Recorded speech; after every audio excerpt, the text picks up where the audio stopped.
C'est une 911 haute sur pattes qui ne va pas très vite avec ses gros pneus. Elle fait beaucoup de bruit et elle est dure comme une brique. Pourtant, c'est sans doute la 911 la plus attachante jamais produite. La 911 Dakar.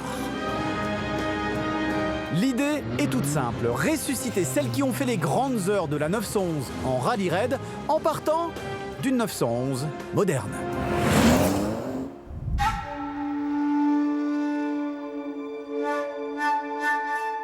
Bon, on commence par où? Bon, déjà, cette fameuse garde au sol, on a un petit peu plus de 19 cm en hauteur maxi. Ce sont les suspensions, mais aussi un système de lift qui est d'ailleurs issu, c'est assez rigolo, du système qui permet aux 911 classiques de passer les dodanes.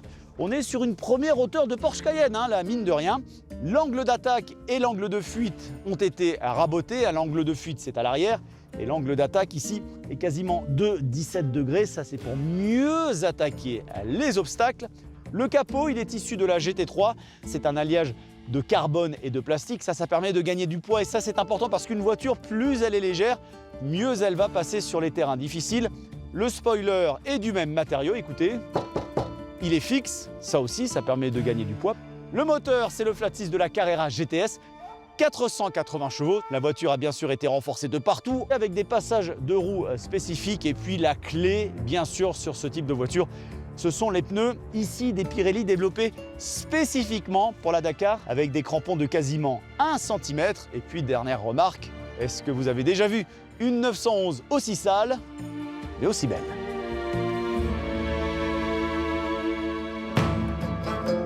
Avant d'aller tester cette Dakar dans le sable, son terrain de jeu favori, il nous faut 1h30 de route pour accéder aux dunes marocaines. L'occasion de se faire une idée du confort de cette drôle de 911. Avec une vitesse maxi de 240 km/h, figurez-vous que c'est la 911 la plus lente depuis le début des années 80.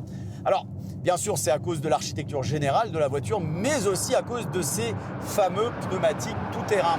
Au début, d'ailleurs, ça devait être une option, mais ils se sont révélés tellement efficaces et tellement polyvalents lors du développement de la Dakar que chez Porsche, on a décidé de les proposer de série.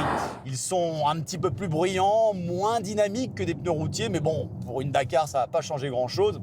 Le seul truc, c'est comme cette Dakar a été rigidifiée, solidifiée avec l'arceau et les baquets, là, c'est bien raide. Avant d'accéder aux dunes, nous commençons par des chemins, des grandes étendues de terre, de sable et de poussière. L'expérience débute ici avec un premier mode de conduite inédit chez Porsche. Regardez, on va se mettre en mode rallye.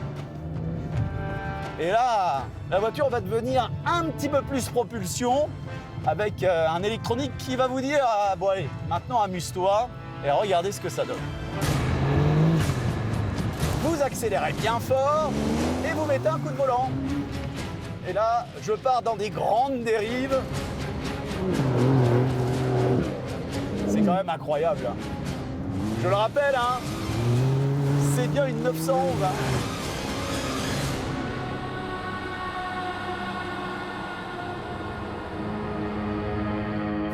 Porsche a très bien compris qu'il fallait également jouer la carte de la nostalgie avec sa Dakar.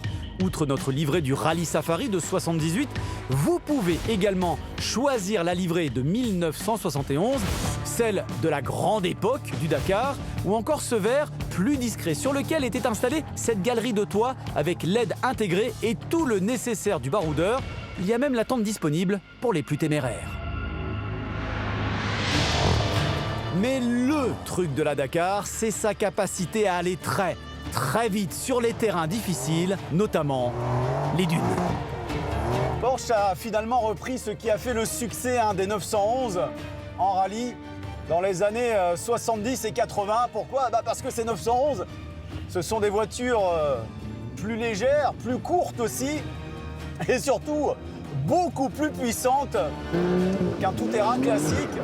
Et avec cette Dakar, on a ce fameux mode off-road qui va complètement gérer tout seul, comme un grand, avec l'électronique, les 4 roues motrices. Et puis on a surtout 480 chevaux.